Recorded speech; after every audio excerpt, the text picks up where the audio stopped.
apareça pessoalmente para se explicar. É nesse momento que um amigo surpresa aparece, Eliú, o Buzita. Ele não é israelita, mas tem um nome hebraico. E Eliú tem a mesma suposição que Jó e os seus amigos. Ele argumenta que Deus é justo e que isso implica que Deus sempre opera o universo de acordo com a justiça.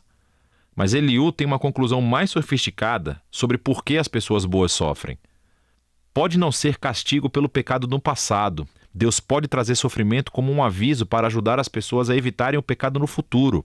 Ou Deus pode utilizar a dor e o sofrimento para moldar o caráter ou ensinar lições valiosas. Eliú não afirma saber por que Jó está sofrendo, mas uma coisa ele sabe: Jó está errado em acusar Deus de ser injusto.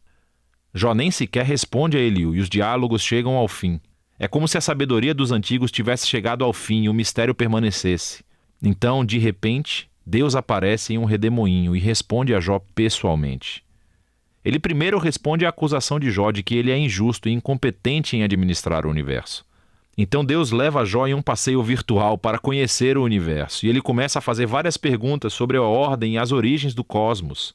Jó estava vivo quando Deus criou a Terra ou organizou as constelações? Jó alguma vez comandou o nascer do sol ou controlou o clima? Deus controla todos esses detalhes cósmicos que Jó nunca imaginou.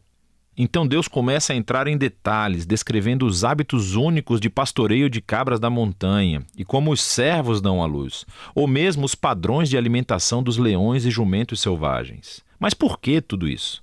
Você se lembra da suposição de Jó e seus amigos sobre como é que Deus governa o mundo de acordo com a justiça? Debaixo dessa suposição existe outra ainda mais profunda: que Jó e seus amigos têm uma perspectiva suficientemente ampla sobre a vida para fazer tal afirmação sobre como Deus deveria governar o mundo. A resposta de Deus com esse passeio virtual desconstrói todas essas suposições. Em primeiro lugar, mostra que o universo é um lugar vasto e complexo e que Deus controla tudo, todos os detalhes.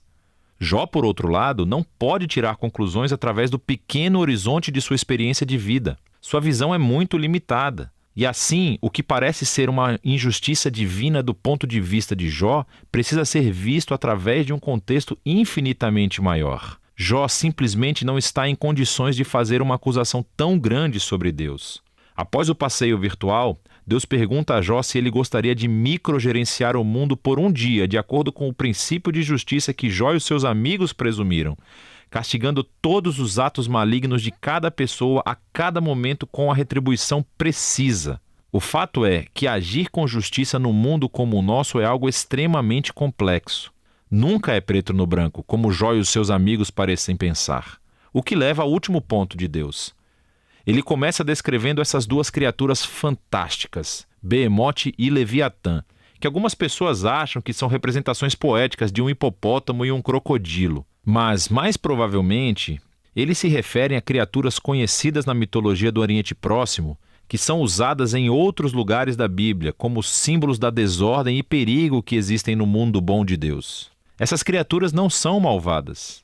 Na verdade, Deus tem bastante orgulho delas, mas elas também não oferecem segurança. O ponto é que o mundo de Deus é incrível e muito bom, mas não é perfeito nem sempre seguro. O mundo de Deus tem ordem e beleza, mas também é selvagem e às vezes perigoso, assim como essas duas criaturas fantásticas. E assim, voltamos à grande questão do sofrimento de Jó. Por que há sofrimento no mundo de Deus? Seja causado por terremotos, animais selvagens ou por outros humanos, Deus não explica o porquê. O que ele diz é que vivemos em um mundo extremamente complexo e surpreendente, que, pelo menos por agora, não foi projetado para evitar o sofrimento. Essa é a resposta de Deus. Jó desafiou a justiça de Deus. Deus responde que Jó não tem conhecimento suficiente sobre o nosso universo para fazer tal afirmação. Jó exigiu uma explicação completa de Deus. E o que Deus pediu a Jó foi a confiança em sua sabedoria e caráter. E assim, Jó responde com humildade e arrependimento. Ele pede desculpas por acusar a Deus e reconhece que passou dos limites.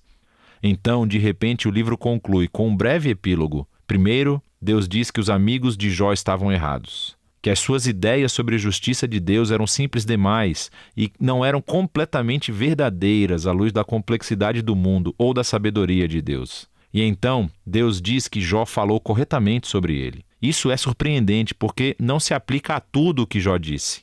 Quer dizer, sabemos que Jó tirou conclusões precipitadas e erradas, mas ainda assim Deus aprova a luta de Jó. Como Jó veio honestamente diante de Deus com toda a sua emoção e dor e simplesmente queria falar com o próprio Deus. E Deus diz que esse é o caminho certo para processar tudo isso, através da luta em oração. O livro é concluído com a restauração da saúde, da família e das riquezas de Jó, não como uma recompensa por seu bom comportamento, mas simplesmente como um generoso presente de Deus. E esse é o final do livro. Assim, o livro de Jó não revela o enigma de por que coisas ruins acontecem a pessoas boas. Pelo contrário, nos convida a confiar na sabedoria de Deus quando deparamos com o sofrimento, em vez de tentar descobrir as razões para isso. Quando procuramos razões, a nossa tendência é de simplificar Deus. E tal como os amigos de Jó, ou como o próprio Jó, acusamos a Deus, mas com base em evidências limitadas. E assim, o livro nos convida a levar honestamente a nossa dor e o nosso pesar a Deus e confiar que Deus realmente se importa e que Ele sabe o que está fazendo. E é disso que trata o livro de Jó.